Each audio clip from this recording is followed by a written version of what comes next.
Good morning everyone.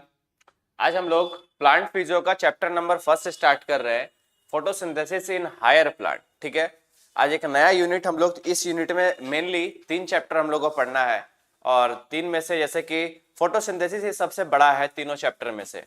3 chapter में जैसे कि रेस्पिरेशन इन प्लांट हो गया सेकेंड वाला चैप्टर, और तीसरा चैप्टर है प्लांट ग्रोथ एंड डेवलपमेंट। ये 3 चैप्टर इस यूनिट में है प्लांट फिजियोलॉजी में। ठीक है, तो प्लांट फिजियोलॉजी यूनिट को आज हम लोग स्टार्ट करते हैं और यहाँ से भी अच्छा खासा क्वेश्चन एग्जाम में आता है और बहुत ज्यादा कंसेप्चुअल पार्ट है, पूरा समझने वाला पार्ट है। ये जो पूरा प्लांट फिजियो है पूरा एकदम कंसेप्चुअल पार्ट है, आपको समझना पड़ेगा, इसमें रटने से काम नहीं चलेगा। ठीक है, तो हम लोग प्लांट फिजियो को अच्छे तरीके से स्टार्ट करते हैं आज। और प्लांट फिजियो का चैप्टर नंबर फर्स्ट है photosynthesis in higher plant. Photosynthesis के बारे में आप लोग पहले भी पढ़ चुके हैं, फोटोसिंथेसिस के बारे में आप लोग पहले पढ़ चुके हैं, क्लास 8 में 9 में 10 में भी पढ़ाया जा चुका है फोटोसिंथेसिस। आप लोगों को कुछ कुछ पॉइंट इसमें पता होगा, जो इनिशियली अभी पढ़ रहे हैं उसमें से कुछ कुछ पॉइंट आपको पता होगा फोटोसिंथेसिस के बारे में, लेकिन बहुत सारा मेजर ऐसा पॉइंट है जो आपको नहीं पता होगा। ठीक है, तो अच्छे से स्टार्ट करते हैं एक नए चैप्टर को, प्लांट फिजियोलॉजी। ठीक है, लेक्चर नंबर फर्स्ट है और यहाँ पे सबसे पहला नंबर बात हम लोग करते हैं प्लांट फिजियोलॉजी में जो फोटोसिंथेसिस इन हायर प्लांट है। तो सबसे पहला हमको समझना पड़ेगा भाई कि फोटोसिंथेसिस का इक्वेशन क्या होता है। इक्वेशन ऑफ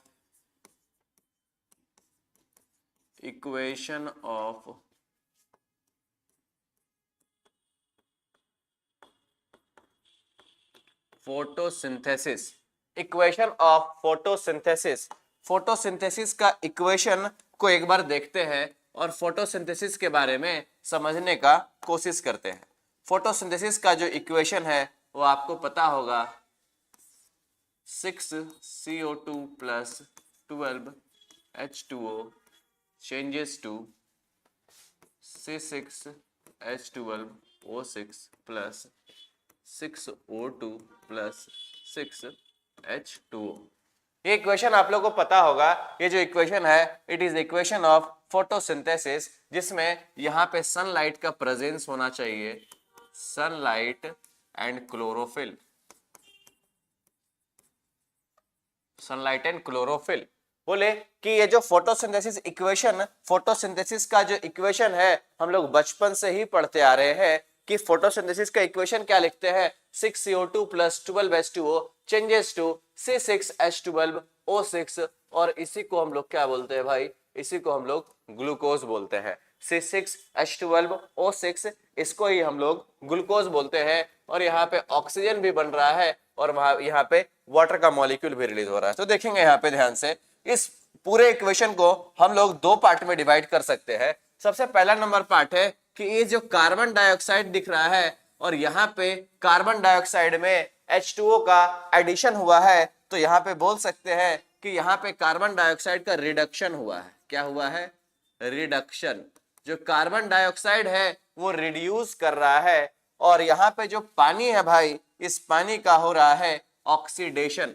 ये जो वाटर है 12 मॉलिक्यूल, ये 12 मॉलिक्यूल ऑफ वाटर का चल रहा है ऑक्सीडेशन, और यहाँ से वाटर से H2O रिमूव हुआ है और इसको बोल सकते हैं भाई ऑक्सीडेशन, इसको बोल सकते हैं ऑक्सीडेशन। तो फोटोसिंथेसिस का जो इक्वेशन है, एक ऐसा रिएक्शन जहां पे ऑक्सीडेशन भी चल रहा हो और जहां पे रिडक्शन भी चल रहा हो। क्या बोले कि एक ऐसा रिएक्शन जहां पे रिडक्शन वाला भी पार्ट चल रहा हो और जहां पे ऑक्सीडेशन भी हो रहा हो, उस तरह के रिएक्शन को जनरली हम लोग बोलते हैं रिडॉक्स रिएक्शन। एक ऐसा रिएक्शन जहां ऑक्सीडेशन भी होता हो और जहां पे रिडक्शन भी होता हो, उसको हम लोग बोल सकते हैं रिडॉक्स रिएक्शन। तो हम लोग यहाँ पे सबसे पहले लिखेंगे फीचर्स ऑफ, ऐसा लिख सकते हैं, फोटोसिंथेसिस के बारे में लिख सकते हैं, फीचर्स ऑफ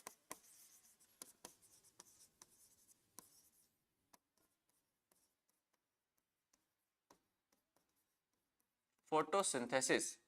फोटोसिंथेसिस के बारे में कुछ जनरल पॉइंट हम लोग लिखते हैं। ठीक है, सबसे पहला पॉइंट यही लिख देंगे, अभी जो स्टेटमेंट हम समझाए कि एक ऐसा रिएक्शन जहां पे रिडक्शन भी होता हो और जहां पे ऑक्सीडेशन भी होता हो, उसको बोलते हैं रिडॉक्स रिएक्शन। तो photosynthesis is a redox reaction. कैसा रिएक्शन है? ये एक रिडॉक्स रिएक्शन है। तो बोल सकते हैं कि photosynthesis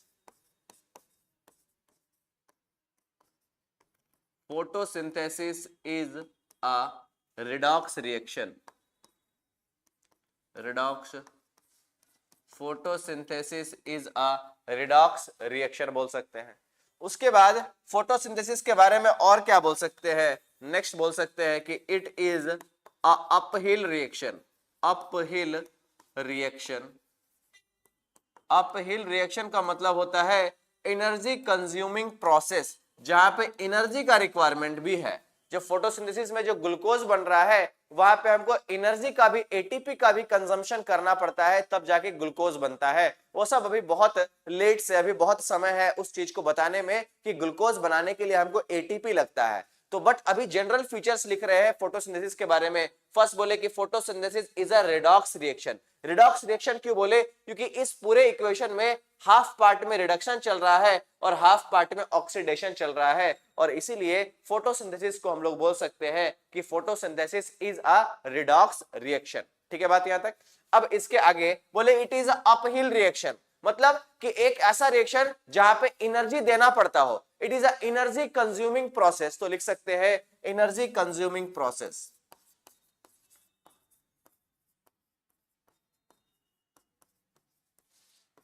energy consuming process, photosynthesis एक एनर्जी कंज्यूमिंग प्रोसेस है। नेक्स्ट पॉइंट क्या लिख सकते हैं फोटोसिंथेसिस के बारे में, लिख सकते हैं कि फोटोसिंथेसिस जो है भाई, it is endergonic process, it is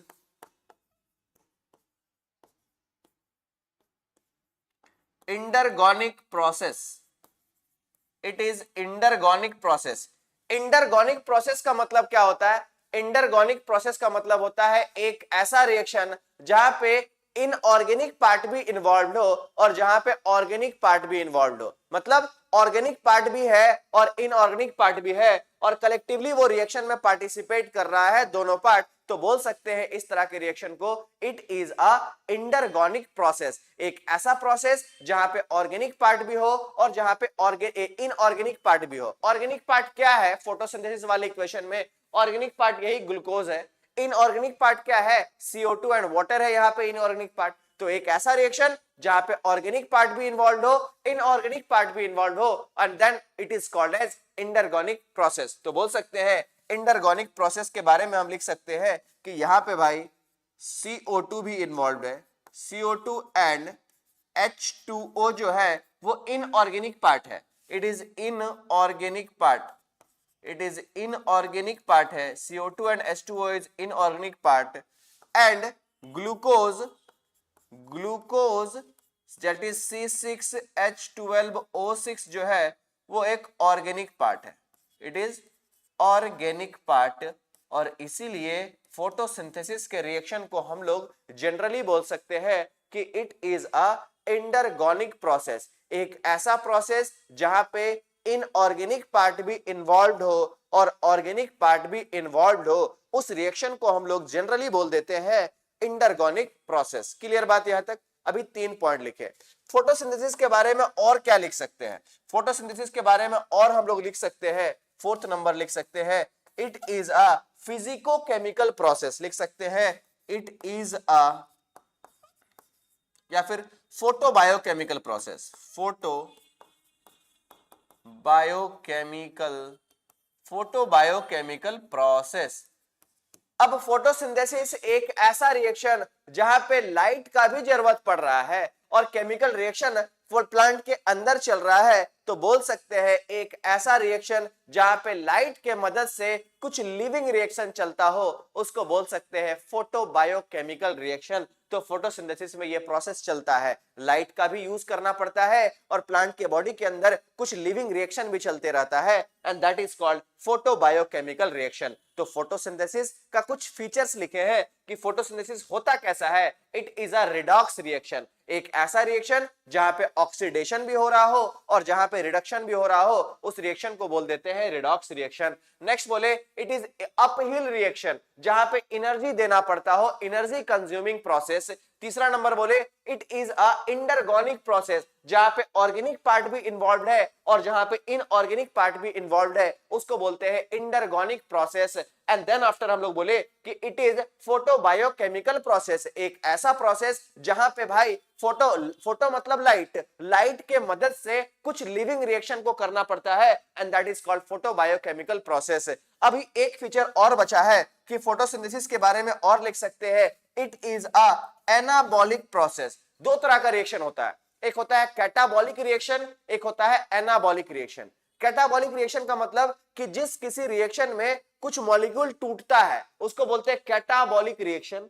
किसी रिएक्शन में अगर कुछ मॉलिक्यूल बन रहा है, कुछ प्रोड्यूस हो रहा है, उसको बोलते हैं एनाबॉलिक रिएक्शन। तो यहां पे बोल सकते हैं कि it is a anabolic reaction, it is anabolic, it is anabolic reaction, it is anabolic reaction. Photosynthesis is a anabolic reaction. तो कुछ इतना फीचर्स होता है एक फोटोसिंथेसिस के बारे में, तो आपको पता होना चाहिए कि फोटोसिंथेसिस एक रिडॉक्स रिएक्शन है, फोटोसिंथेसिस एक अपहिल रिएक्शन है, फोटोसिंथेसिस एक एंडरगोनिक प्रोसेस है, फोटोसिंथेसिस एक फोटोबायोकेमिकल प्रोसेस है, फोटोसिंथेसिस एक एनाबॉलिक रिएक्शन है। फोटोसिंथेसिस में रिडक्शन भी चल रहा है और फोटोसिंथेसिस में ऑक्सीडेशन भी चल रहा है। क्लियर बात होगा यहां तक? तो इस तरह से हम लोग एक अच्छे से चैप्टर को स्टार्ट कर रहे हैं। सबसे पहले हम लोग समझ लिए कि फोटोसिंथेसिस का कैरेक्टर क्या है, फोटोसिंथेसिस होता क्या है, वो सब समझ लिए कि फोटोसिंथेसिस भाई ये है, फोटोसिंथेसिस का इतना सारा फीचर्स है, इतना सारा कैरेक्टर्स है। ठीक है बात? अभी हम लोग आगे मूव करते हैं, अब चैप्टर में धीरे धीरे अंदर इंटर करते हैं। ये चैप्टर का सबसे एक समझ लो इंट्रोडक्शन, इंट्रोडक्टरी पार्ट था कि फोटोसिंथेसिस का सबसे पहले इक्वेशन बना दिए। ये इक्वेशन आप लोग पहले पढ़े थे, लेकिन ये बात आपको नहीं पता था कि किसका रिडक्शन हो रहा है और किसका ऑक्सीडेशन हो रहा है, क्योंकि आप लोग को पहले बस ऐसे लिखा करके बस बता दिया था कि यहाँ ग्लूकोज बनता है और ऑक्सीजन रिलीज होता है। बट इसी रिएक्शन में हमको दो पार्ट दिखता है, यहाँ ऑक्सीडेशन भी दिखता है और यहाँ पे रिडक्शन भी दिखता है। क्लियर बात? अब ये कुछ फीचर्स के बाद अब आगे मूव करते हैं। ठीक है, नेक्स्ट मूव, अच्छा एनाबॉलिक तो पता है आप लोग को। देन आफ्टर हम लोग मूव करते हैं कि फोटोसिंथेसिस कराने के लिए भाई कुछ रॉ मटेरियल भी चाहिए होता है। तो नेक्स्ट पॉइंट हेडिंग रहेगा raw material, raw material for photosynthesis.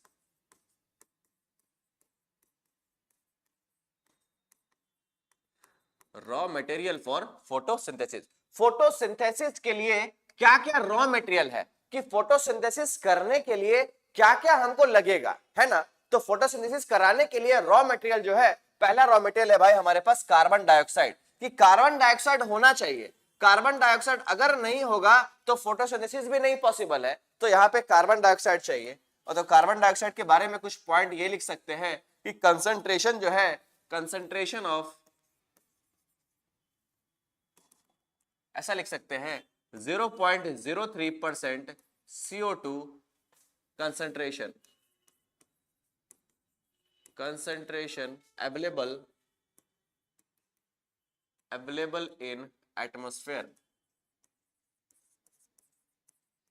हमारे एटमॉस्फेयर में जो कार्बन डाइऑक्साइड का कंसंट्रेशन है दैट इज 0.03% के फॉर्म में इसको लिखते हैं।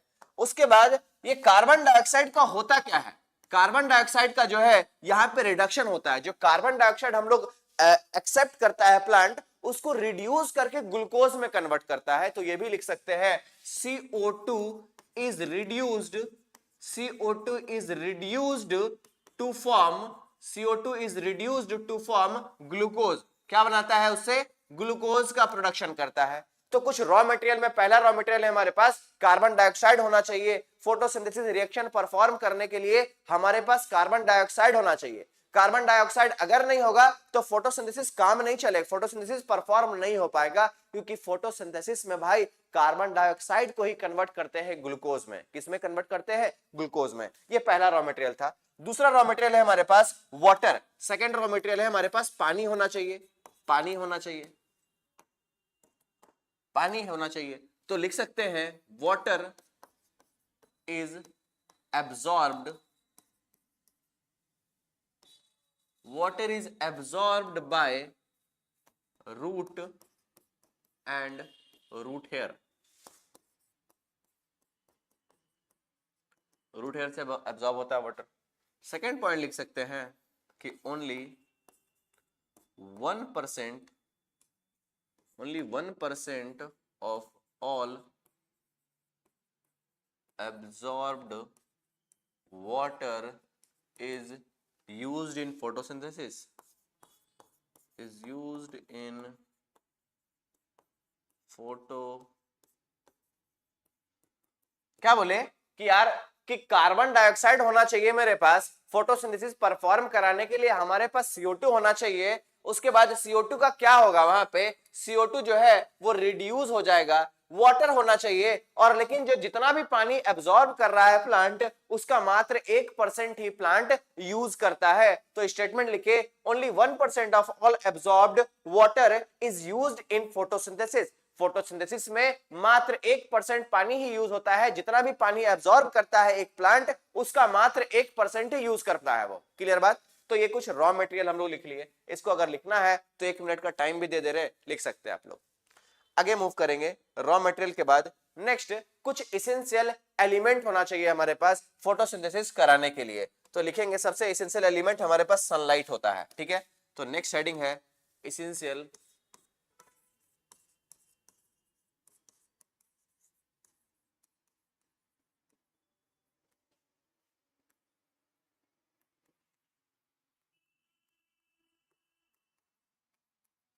Essential element for photosynthesis. Photosynthesis के लिए कुछ इसेंशियल एलिमेंट है, जैसे कि क्या क्या है हमारे पास। फर्स्ट नंबर लिखेंगे सनलाइट। सनलाइट बहुत ज्यादा जरूरी है यहाँ पे, सनलाइट, सनलाइट।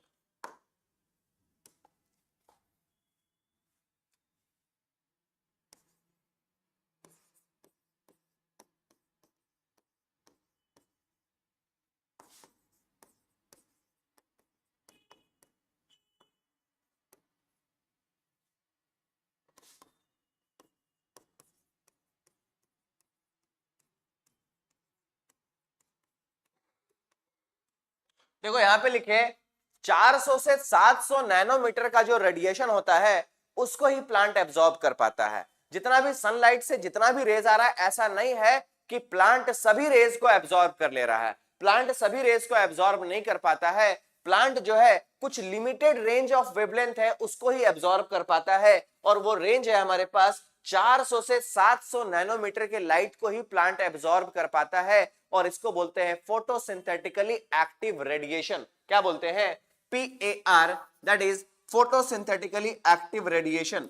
PAR से इसको रिप्रेजेंट करते हैं, मतलब कि प्लांट जो है वो सनलाइट से जितना भी लाइट आ रहा है सबको एब्जॉर्ब नहीं कर पाता है। कुछ रेंज है, कुछ फिक्स रेंज है, उसको ही प्लांट एब्जॉर्ब कर पाता है, और वो रेंज है 400 से 700 नैनोमीटर के लाइट को ही प्लांट एब्जॉर्ब कर पाता है, और उसको बोलते हैं PAR, that is photosynthetically active radiation.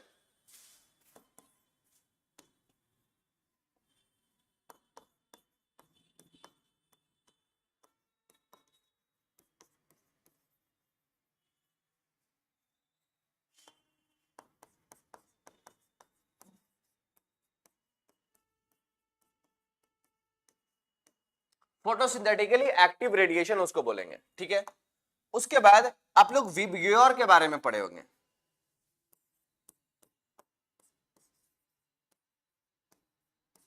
VIBGYOR, जब एक व्हाइट लाइट है ना, व्हाइट लाइट को हम लोग इन 7 कंपोनेंट में डिस्पर्स कर सकते हैं। White light, white light is dispersed in 7 different light,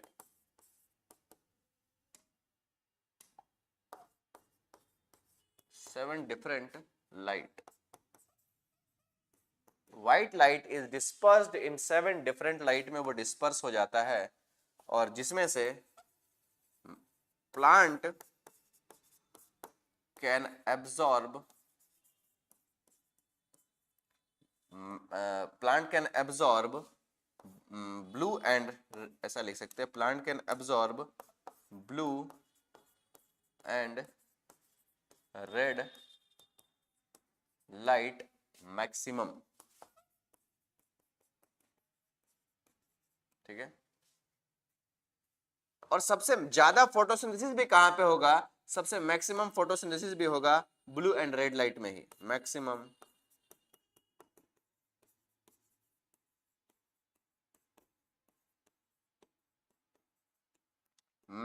photosynthesis occur in blue and red light।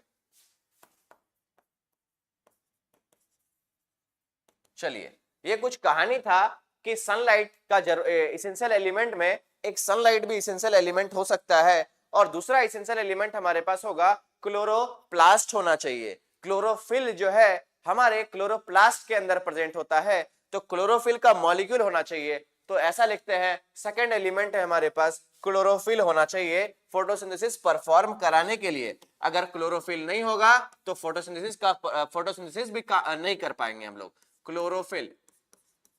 Chlorophyll का मॉलिक्यूल होना चाहिए।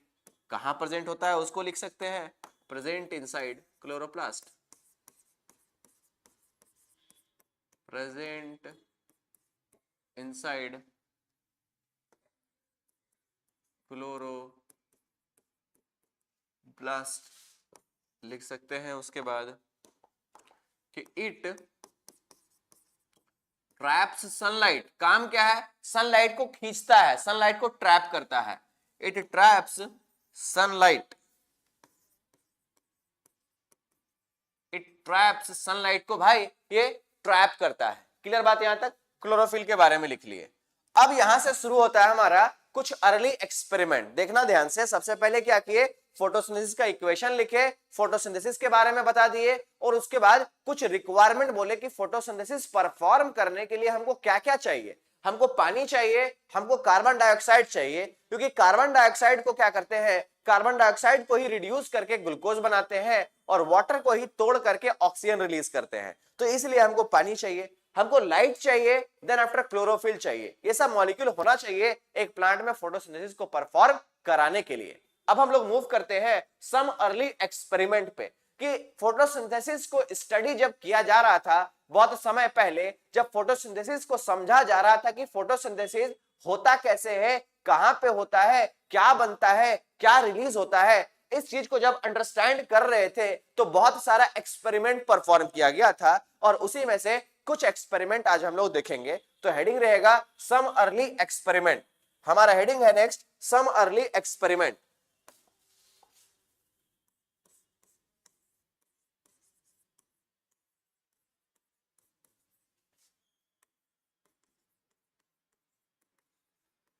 सम अर्ली एक्सपेरिमेंट, कुछ एक्सपेरिमेंट हमको याद रखना है। जैसे कि पहला नंबर एक्सपेरिमेंट अगर बात करें, फर्स्ट एक्सपेरिमेंट है हमारे पास वेरीजेटेड लीफ एक्सपेरिमेंट।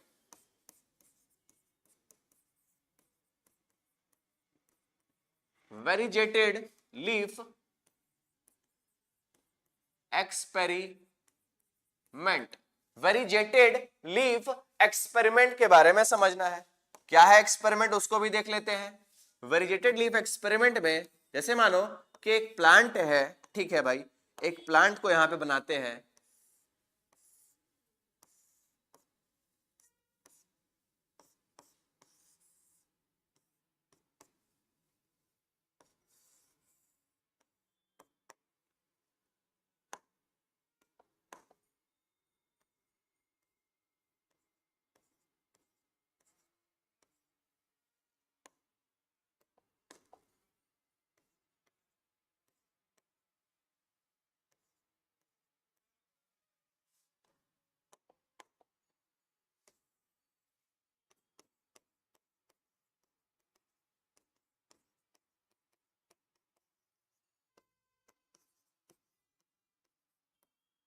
देखेंगे सबसे पहला एक्सपेरिमेंट स्टार्ट हो रहा है वेरीजेटेड लीफ एक्सपेरिमेंट। ये एक्सपेरिमेंट से हमको समझना है कि प्लांट में फोटोसिंथेसिस कहां पे होता है, प्लांट के किस पॉइंट पे, किस लोकेशन पे फोटोसिंथेसिस होता है, उसको एक्सप्लेन करने के लिए कुछ अर्ली एक्सपेरिमेंट में से सबसे पहला एक्सपेरिमेंट है हमारे पास, दैट इज वेरीजेटेड लीफ एक्सपेरिमेंट। ठीक है बात यहां तक। अब वेरिजेटेड लीफ एक्सपेरिमेंट, ये वेरिजेटेड लीफ होता क्या है? आप लोग देखे होंगे बहुत सारे प्लांट में लीफ में बहुत अलग अलग तरह का कलर होता है, येलो, रेड, ऑरेंज, पिंक, इस तरह से बहुत सारा कलर होता है। उस लीफ को बोलते हैं वेरिजेटेड लीफ। उसमें ग्रीन वाला भी पार्ट प्रेजेंट है, मतलब ग्रीन कलर भी है, बट अदर देन ग्रीन बहुत सारा और कलर उसमें प्रेजेंट है। इस तरह के लीफ को बोला जाता है वेरिजेटेड लीफ एक्सपेरिमेंट। ठीक है बात? अब इस एक्सपेरिमेंट में समझना क्या है, एक प्लांट है जिसके पास वेरिजेटेड लीफ है।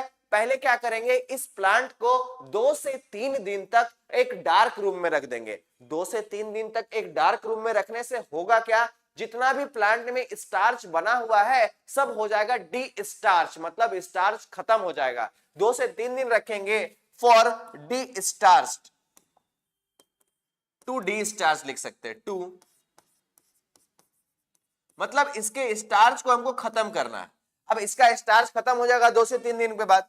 अब इसको हम लोग सनलाइट में एक्सपोज करेंगे। अब 2 से 3 दिन के बाद इस प्लांट को सनलाइट में लेकर के आए, सनलाइट में लेकर के आए इस प्लांट को 2 से 3 दिन के बाद हम लोग सनलाइट में लेकर के आए, और जब सनलाइट इस पे पड़ता है तो वहां पे हम लोग चेक करेंगे कि कहां पे स्टार्च बना है और कहां पे स्टार्च नहीं बना है। ठीक है बात यहां तक?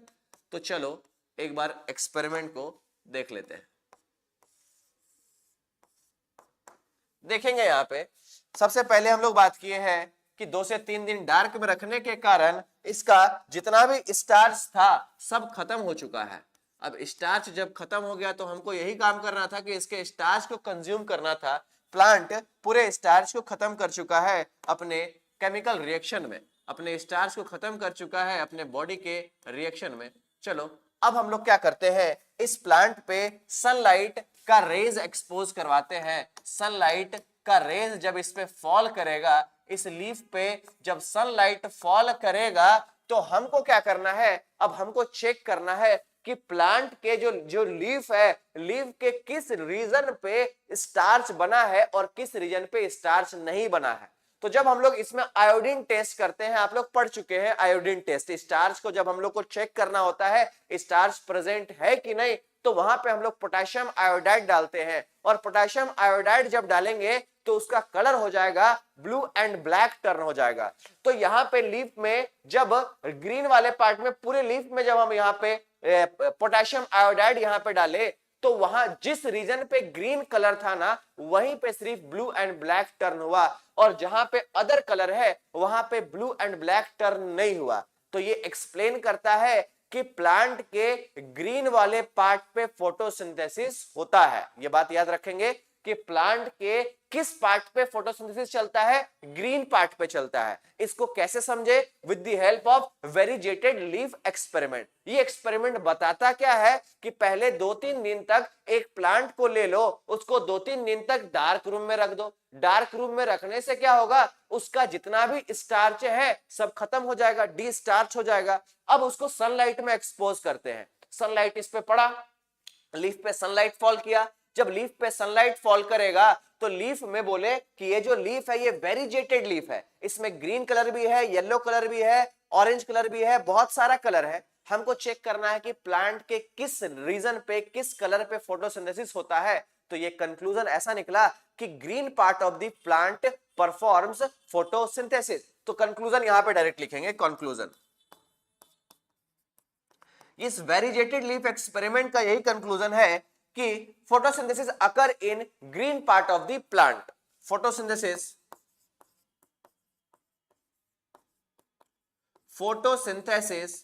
अकर in green part of the plant. Plant के ग्रीन पार्ट पे फोटोसिंथेसिस हो रहा है। इस चीज को कैसे समझे, with the help of variegated leaf experiment. समझ में आता होगा। अभी हम लोग मूव करते हैं नेक्स्ट एक्सपेरिमेंट पे। ये एक्सपेरिमेंट समझ में आया, अभी नेक्स्ट एक्सपेरिमेंट पे मूव करते हैं आगे। अब सेकंड वाला अर्ली एक्सपेरिमेंट है हमारे पास। सेकंड एक्सपेरिमेंट है कि एक फिर से एक पॉट लेते हैं और उस पॉट पे प्लांट लगा हुआ है। चलो इस पॉट पे एक प्लांट लगा हुआ है, ऐसे इस पॉट पे एक प्लांट है, और इस प्लांट का जो लीफ है ना भाई, इसके लीफ को हम लोग कवर करेंगे। अभी इसके लीफ को ऐसे करके कवर कर दिया जाएगा, ठीक है। अभी सबसे पहले काम ये करेंगे कि इस लीफ को ना हम कवर कर देंगे, लेकिन पूरे लीफ को कवर नहीं करेंगे, लीफ के एक सर्टेन लोकेशन, कुछ हाफ पार्ट को ही कवर करेंगे। चलो इतने पार्ट को हम कवर कर दिए, इस लीफ के इस पार्ट को कवर कर दिया गया, ठीक है। इस लीफ पे भी कवर कर देते हैं इतना दूर तक।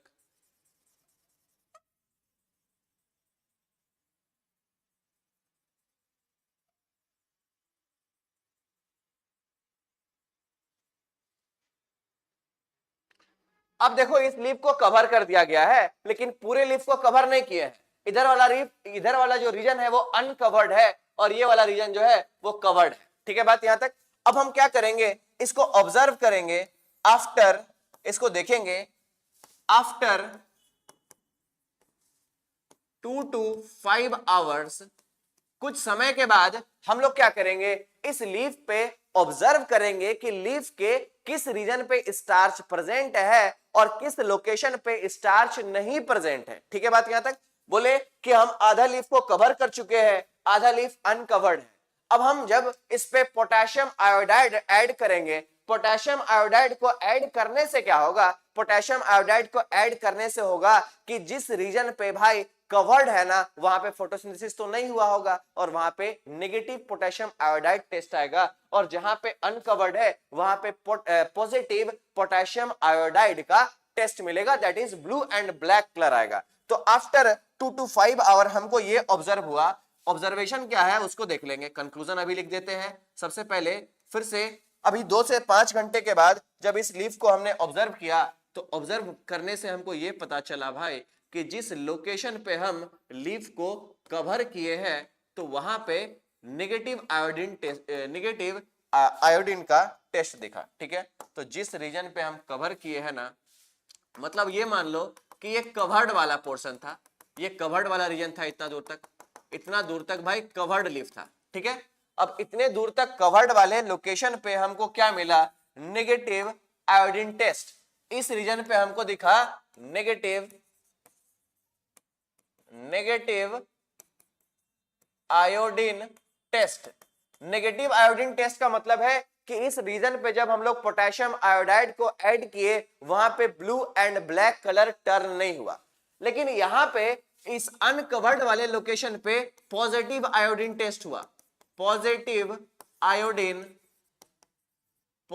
आयोडीन टेस्ट का मतलब कि इस अनकवर्ड लोकेशन पे जो है blue and black colour turn हो गया, यहां पे ब्लू एंड ब्लैक कलर नहीं फॉर्म हुआ। तो ये बताता है कि प्लांट में फोटोसिंथेसिस परफॉर्म कराने के लिए जहां पे सनलाइट फॉल करेगा वहीं पे फोटोसिंथेसिस परफॉर्म होगा। देखो इस कवर्ड वाले रीजन पे सनलाइट फॉल नहीं कर पा रहा है, यहां पे सनलाइट नहीं अंदर जा पा रहा है, जिसके कारण जो है वहां पे स्टार्च का फॉर्मेशन नहीं हुआ, वहां ग्लूकोज नहीं बना। और जहां पे सनलाइट फॉल कर रहा है वहां पे पॉजिटिव टेस्ट आया, जहां पे सनलाइट फॉल नहीं कर रहा है वहां पे नेगेटिव टेस्ट आया। तो ये कंक्लूड क्या करता है, कंक्लूड देता है कि for photosynthesis sunlight is very essential. तो लिख सकते हैं, ऐसा भी बोल सकते हैं कि sunlight is essential for the photosynthesis, या फिर ऐसा, हाँ ठीक है, sunlight is essential for the photosynthesis. Conclusion में लिखते हैं, कंक्लूजन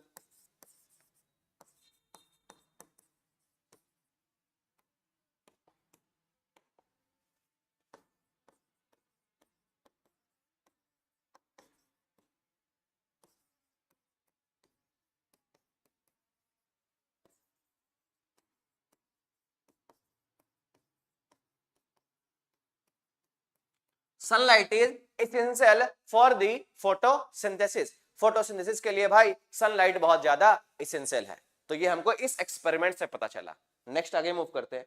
तीसरा नंबर एक्सपेरिमेंट है हमारे पास, मोल्स हाफ लीफ एक्सपेरिमेंट।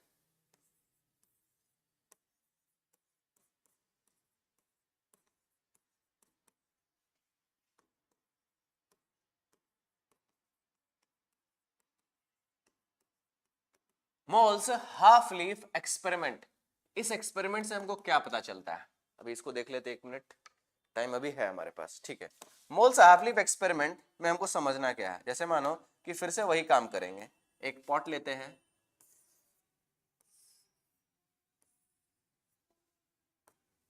इसमें एक प्लांट ले लेते हैं, स्पॉट पे एक प्लांट है भाई, ठीक है।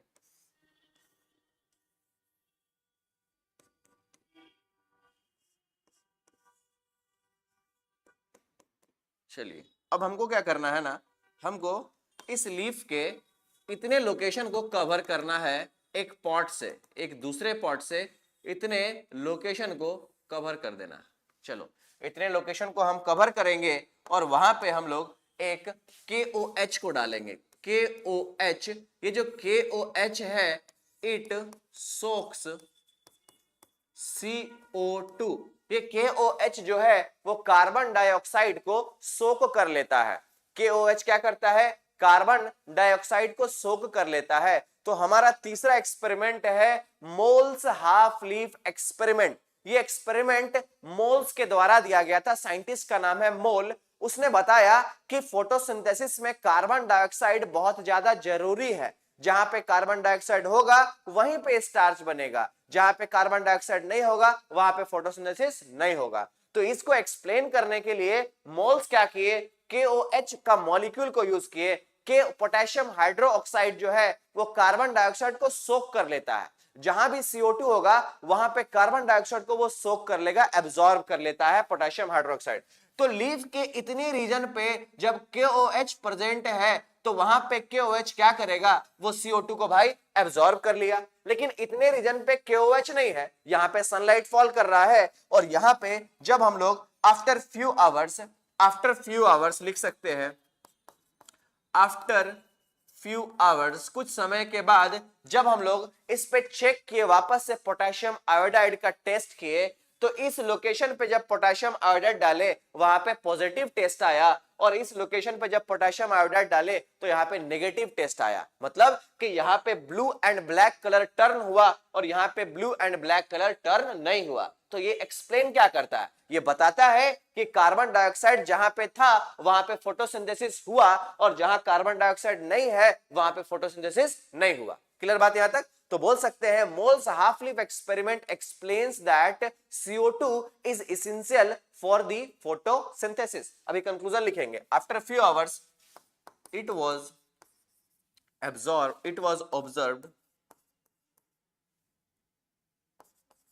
was observed that the part which has CO2 gives positive iodine test and the part which does not have CO2 gives negative iodine test,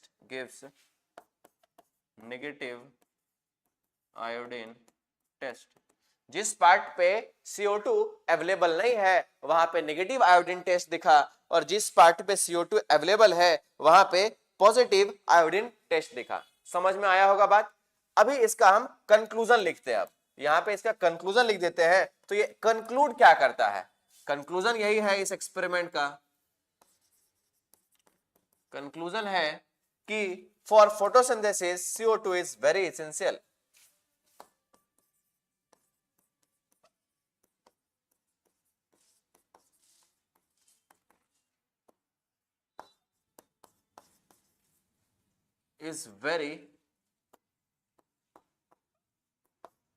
For photosynthesis CO2 is very essential। Photosynthesis के लिए carbon dioxide जो है वो बहुत ज्यादा क्या है, essential element है। जहां पे कार्बन डाइऑक्साइड था वहां पे फोटोसिंथेसिस परफॉर्म हुआ, जहां पे जिस लोकेशन पे कार्बन डाइऑक्साइड नहीं था वहां पे फोटोसिंथेसिस परफॉर्म नहीं हुआ। क्लियर बात यहां तक? आगे मूव करते हैं। ये मोल्स हाफ लीफ एक्सपेरिमेंट था। यहाँ पे एग्जाम में पूछा जा सकता है कि कार्बन डाइऑक्साइड को एब्जॉर्ब करने के लिए यहाँ पे क्या ऐड किया गया, वहां पे पोटेशियम हाइड्रोक्साइड को ऐड किया गया, जो किस चीज को एब्जॉर्ब कर ले रहा है, जो कार्बन डाइऑक्साइड को एब्जॉर्ब कर ले रहा है। कार्बन डाइऑक्साइड को एब्जॉर्ब कर लिया तो यहाँ पे फोटोसिंथेसिस नहीं हुआ, यहाँ पे नहीं, यहाँ पे कार्बन डाइऑक्साइड प्रेजेंट है, यहाँ पे फोटोसिंथेसिस हुआ। ठीक है बात यहाँ तक? अब आगे मूव करते हैं। नेक्स्ट हमारे पास टॉपिक है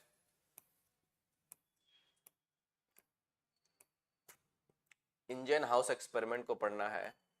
अर्ली एक्सपेरिमेंट जोसेफ प्रिस्टली, ये वाला। चलिए अब कुछ अर्ली एक्सपेरिमेंट में ही हमारे पास आता है bell jar experiment. Early experiment में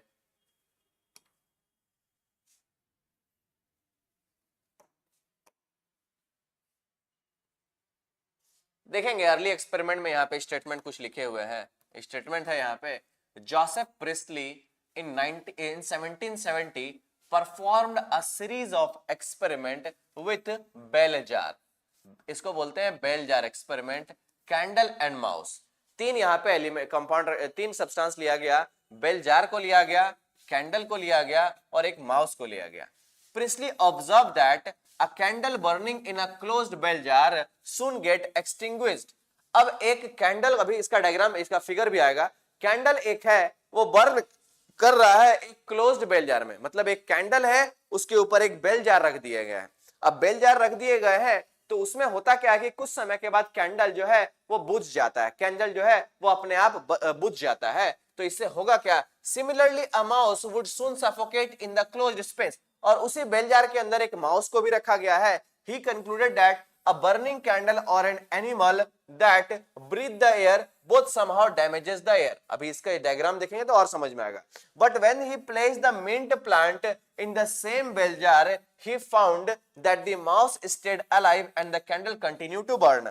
Priestley hypothesized as follow: plant restored to the air whatever the breathing animal and the burning candle removed। तो इसके बाद इससे हम लोग ये समझ सकते हैं, यहाँ पे बहुत अच्छा सा डायग्राम दिया हुआ है बेल जार एक्सपेरिमेंट। हमारे एनसीईआरटी का ये डायग्राम है, हमारे एनसीईआरटी में ये डायग्राम बहुत अच्छे से दिया हुआ है। और इस डायग्राम से हमको समझना क्या है, देखना। ये एक्सपेरिमेंट किया गया था प्रिस्टली के द्वारा, इसको बोलते हैं प्रिस्टलीज बेल जार एक्सपेरिमेंट। ये एक्सपेरिमेंट बताता है क्या, पहले ये समझना। एक कैंडल है, एक माउस है और उसको एक बेल जार से कवर कर दिए हैं। एक कैंडल है, एक माउस है, उसको हम लोग बेल जार से कवर कर चुके हैं। नेक्स्ट क्या देखते हैं कि कुछ समय के बाद ये जो कैंडल है वो अपने आप एक्सटिंग्विश हो जाए, मतलब ये कैंडल बुझ जाता है और उसके बाद माउस भी जो है सो वो मर जाता है। माउस मर जा रहा है और कैंडल भी क्या हो जा रहा है, कैंडल भी बुझ जाता है। अब कैंडल बुझ जाने से क्या होगा, कैंडल क्यों बुझा, इसका रीजन को फाइंड करना है। तो हम लोग ये जो प्रिस्टली है यहाँ पे एक मिंट प्लांट को ऐड कर दिया। किस प्लांट को ऐड कर दिया, मिंट प्लांट को इसी रीजन पे ऐड कर दिया गया। अब थोड़े समय के बाद ऑब्जर्व किया गया कि कैंडल भी नहीं बुझ रहा है, माउस भी नहीं मर रहा है और यहाँ पे प्लांट भी जिंदा है, मतलब प्लांट तो जिंदा वैसे ही। तो यहाँ पे मिंट प्लांट ऐड करने से यहाँ पे ना कैंडल बुझ रहा है ना माउस मर रहा है। लेकिन पहले यहाँ मिंट प्लांट नहीं था तो माउस मर जा रहा था और कैंडल भी जो है वो अपने आप थोड़े समय के बाद अपने आप बंद हो जा रहा है, मतलब बुझ जाता है कैंडल। ठीक है, तो इसको हम लोग कैसे समझ सकते हैं, ये हाइपोथेसाइज किया। प्रिस्टली ने ये बात बताया कि ये जो मिंट प्लांट है वो रीस्टोर कर रहा है वहां के एयर को। जो भी बर्निंग कैंडल और माउस यहाँ पे ऑक्सीजन को फाउल कर रहा है, ऑक्सीजन को खराब, मतलब एयर को जो खराब कर रहा है, उसको रीस्टोर करने का काम कौन कर रहा है, उसको रीस्टोर करने का काम मिंट प्लांट कर रहा है। तो ये था प्रिस्टली का एक्सपेरिमेंट, प्रिस्टलीज बेल जार एक्सपेरिमेंट। बहुत अच्छा एक्सपेरिमेंट है जिससे पता चलता है कि प्लांट जो है समहाउ खराब एयर को रीस्टोर करने का काम करता है। प्लांट समहाउ रीस्टोर्स दी फाउल्ड एयर, जो एयर खराब हो चुका है, जिस एयर में बहुत ज्यादा इंप्योरिटीज है, उसको फ्रेश करने का काम ये प्लांट करता है। That is Priestley's experiment. Next हमारे पास आता है एक्सपेरिमेंट, और कुछ है, जैन इंजनहाउस एक्सपेरिमेंट को समझ लेते हैं। जैन इंजनहाउस एक्सपेरिमेंट देखेंगे, एक्सपेरिमेंट क्या बोलता है कि जैन इंजनहाउस में लिखा है कि showed that the sunlight is essential to the plant। और जैन इंजन, ये सब ये जो साइंटिस्ट का नाम है आपको डायरेक्ट याद रखना है साइंटिस्ट का नाम। to the plant process that somehow purifies the air fouled by the burning candle or the breathing mouse। ये जैन इंजन हाउस क्या बोल रहा है, जैन इंजन हाउस बोल रहा है कि sunlight is essential to the plant process that somehow purifies the air fouled by the burning candles और ब्रीदिंग एनिमल्स। जो ब्रीदिंग एनिमल्स, जो वहां पे माउस था और बर्निंग कैंडल वहां पे CO2 रिलीज कर रहा था, तो उसको फ्रेश करने का काम कौन किया, वहां पे मिंट प्लांट जो है उस लोकेशन पे उस हवा को फ्रेश करने का काम किया। अब यहाँ पे नेक्स्ट आता है हमारे पास He performed experiment with an aquatic plant and showed that in bright sunlight small bubbles were formed around the green part while the dark did not. इसको अभी हम लोग समझेंगे आगे. Later he identified this bubble to be of oxygen. Hence he showed that it is only the green part of the plant that could release oxygen. और ये वाला statement आपको याद रखना है, ये बहुत इंपॉर्टेंट स्टेटमेंट है जैन इंजन हाउस का. जैन इंजन हाउस का एक्सपेरिमेंट से ये पता चला कि oxygen is released in photosynthesis. Jain engine house के एक्सपेरिमेंट से क्या पता चला कि oxygen is released in photosynthesis. Photosynthesis में ऑक्सीजन रिलीज होता है. आगे मूव करते हैं. नेक्स्ट हमारे पास आता है जूलियस वॉन सैक्स एक्सपेरिमेंट. ये सब एक्सपेरिमेंट का आपको कंक्लूजन डायरेक्ट याद रखना है कि किस साइंटिस्ट ने क्या कंक्लूजन दिया है, उसको आपको डायरेक्टली याद रखना है. हमारे पास नेक्स्ट आता है जूलियस वॉन सैक. ये नेक्स्ट एक्सपेरिमेंट के बारे में बताते हैं कि prove that plant produces glucose while the growing and stores them as a starch. तो आपसे जब भी पूछा जाएगा कि प्लांट में ग्लूकोज बनता है, ये पहली बार किसने बताया, फर्स्ट टाइम बताने वाले थे जूलियस वॉन सैक्स. जूलियस वॉन सैक्स पहली बार बताए कि प्लांट में भाई ग्लूकोज बनता है और वही ग्लूकोज बाद में स्टार्च के फॉर्म में स्टोर हो जाता है. ठीक है बात यहां तक. आगे मूव करते हैं. He explained that plant have green substance which is present within a cell in a specialized body और उसी को बोल देते हैं क्लोरोप्लास्ट. क्या बोलते हैं उसको? Chloroplast. He found that the green part in the plant is where the glucose is made. और इसने ये भी बताया कि प्लांट में जो ग्रीन पार्ट है वहीं पे ग्लूकोज बन रहा है. ठीक है. And that the glucose is usually stored as a starch. और बाद में ये भी बताया कि ग्लूकोज जो है वो स्टार्च के फॉर्म में स्टोर हो जाता है. ठीक है बात. आगे मूव करते हैं. नेक्स्ट हमारे पास बहुत अच्छा एक्सपेरिमेंट आता है टी.डब्ल्यू. एंजलमान एक्सपेरिमेंट. इस एक्सपेरिमेंट को कर लेते हैं.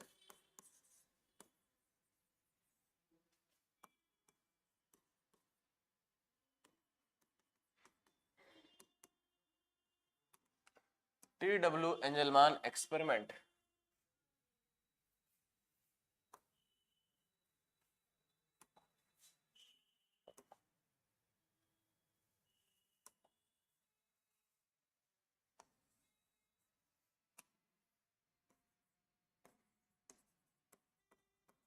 चलिए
देखिएगा यहाँ पे टी डब्ल्यू एंजलमान एक्सपेरिमेंट बहुत ज्यादा इंपॉर्टेंट एक्सपेरिमेंट है।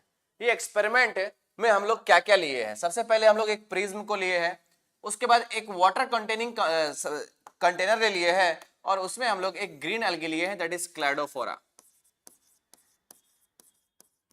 एक ग्रीन एल्गी लिए हैं क्लैडोफोरा को। तो ग्रीन एल्गी है वो फोटोसिंथेसिस परफॉर्म करेगा। जब यहां से व्हाइट लाइट पास करता है प्रिज्म से, ये व्हाइट लाइट 7 पार्ट में डिवाइड हो जाता है, 7 पार्ट में डिस्पर्स हो जाता है। और जब यहां से अलग अलग रेंज ऑफ लाइट आगे पास कर रहा है, क्लैडोफोरा के पास जा रहा है, तो इस ब्लू वाले लोकेशन पे यहां पे और इस रेड वाले लोकेशन पे बहुत सारा एरोबिक बैक्टीरिया एक्यूमुलेट हुआ।